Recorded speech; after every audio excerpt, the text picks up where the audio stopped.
Alors, dans cette vidéo, on va voir comment on peut améliorer nos variables en utilisant les objets. Les objets, c'est une structure de données qui permet de regrouper plusieurs propriétés, plusieurs variables ensemble, éventuellement aussi des méthodes et des fonctions ensemble dans une grande variable qui permet de stocker tout ça en même temps au même endroit. C'est plus facile à gérer, c'est plus propre comme code, c'est mieux optimisé. Donc, on va s'en servir beaucoup d'ici la fin de la session. Donc, dans notre code ici, vous voyez que, par exemple, j'ai beaucoup de variables pour mon petit objet voiture. Je vais déplacer une voiture dans mon écran. J'ai besoin de sa position, sa largeur, sa hauteur, son image. Mais ce que j'aimerais, j'ai la même chose aussi pour mon arrière-plan.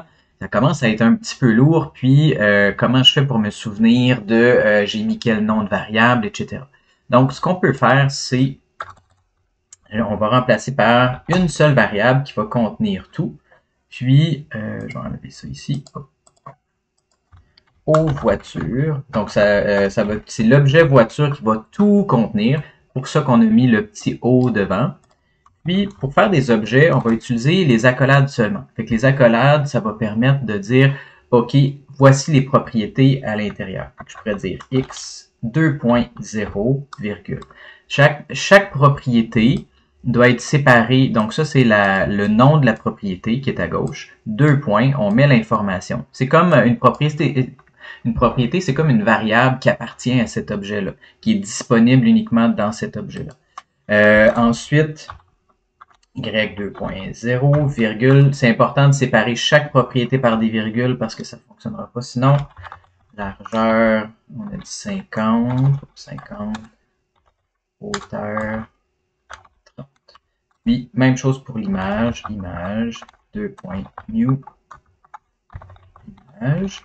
Puis on peut dire aussi, on peut en stocker sa source.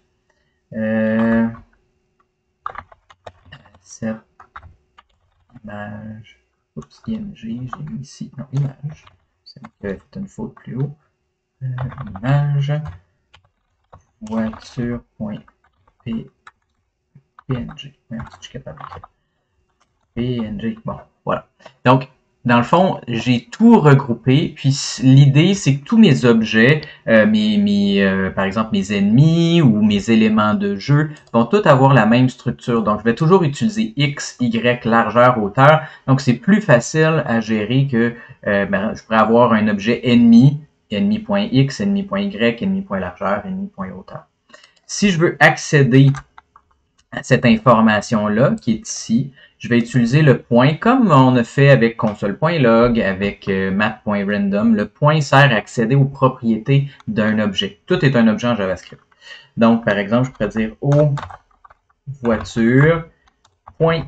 Donc, je pourrais dire est égal à 40. Ça voudrait dire que je mettrais 40 dans la propriété x de ma voiture. Ou encore, je pourrais dire plus égal. Si je voulais augmenter, garder la même information, puis ajouter 40 à l'information de voiture X. Je pourrais aussi utiliser, par exemple, point image est égal point source.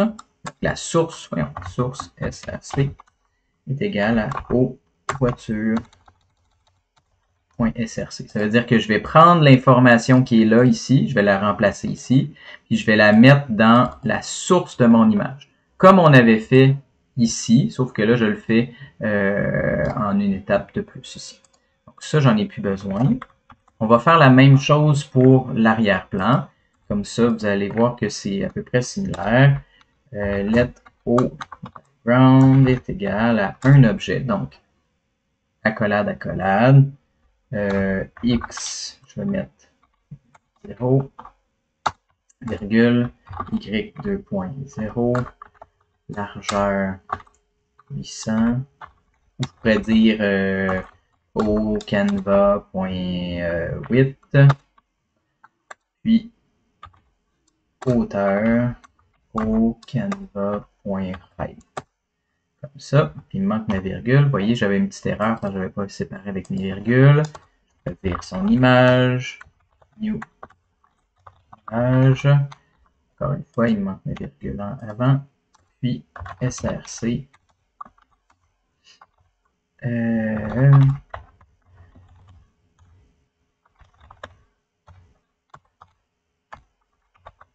ça?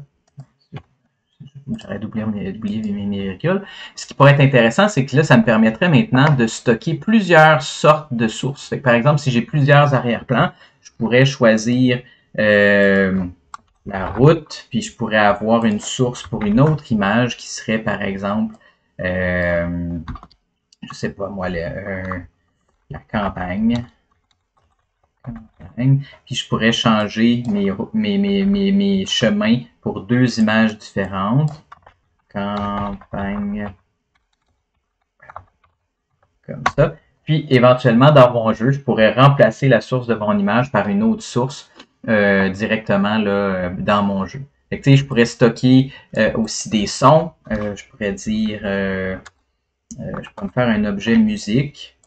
Ça, j'en ai plus besoin. Je pourrais dire let au musique. Fait un objet. Puis, je pourrais dire, en fait, ça serait au son, ça serait plus pratique, son. Là, je pourrais dire musique, jeu, et deux points, new, audio.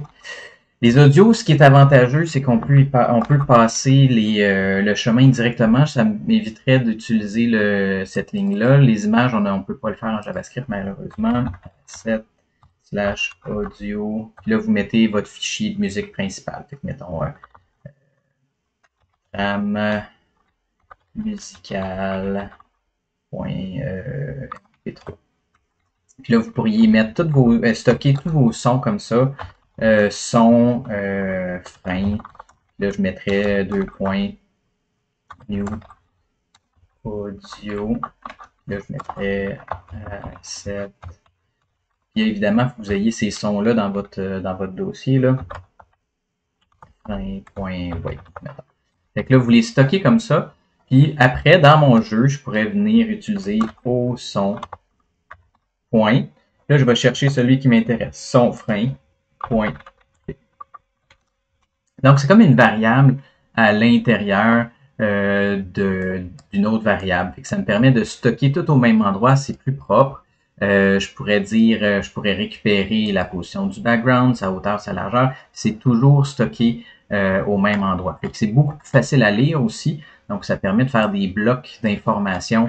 Puis, si vous êtes organisé, ben, essayez de, pour tout ce qui est éléments de jeu, garder les mêmes noms de propriétés. Fait que maintenant, quand on va vouloir détecter les collisions, si le X, le Y, la largeur, la hauteur, c'est écrit de la même façon pour chacun de vos objets, on va pouvoir utiliser dans une fonction plus tard la collision entre deux objets parce qu'ils sont toujours écrits pareil, puis on va juste remplacer des paramètres dans notre fonction. Donc, ça fait le tour pour les objets. Fait qu'à partir de maintenant, d'ici la fin de la session, quand on a un élément qui contient plus qu'une information, on va utiliser les objets pour stocker toutes les propriétés au travers de cet objet-là. Quand c'est un élément qui est simple, comme par exemple l'état de jeu, il n'y a pas plus qu'une information, ben à ce moment-là, on va les mettre dans une variable unique, qui est soit une chaîne, un booléen, ou etc. Voilà.